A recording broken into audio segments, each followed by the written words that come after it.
ఎడ్ల బండి వస్తే ఆ ఎడ్ల బండి ఏం చేసిందంటే ఎడ్ల బండి ఎక్కే ఇక్కడ ఏం జరుగుతుందంటే మా ఆంటీ ఒక స్టోరీ చెప్తున్నారనమాట. మేము అందరూ చాలా ఇంట్రెస్టింగ్ గా వింటున్నాము. ఎంత ఇన్వాల్వ్ అయిపోయామంటే ఇక్కడ చూస్తున్నారా, నేను మా వాడిని ఎలా కొట్టినా కూడా వాడు అసలు ఇన్వాల్వ్ అయిపోయాడు అనమాట. పూర్తిగా అసలు పట్టించుకోవట్లేదు.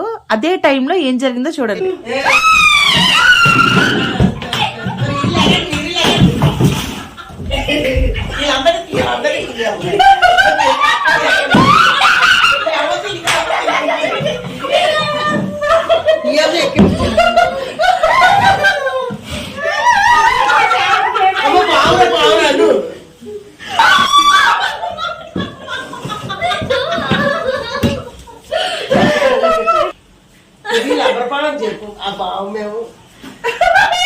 ఇది జస్ట్ ప్రాంక్ అన్నమాట. చూసారా, పాము కనిపిస్తుందా?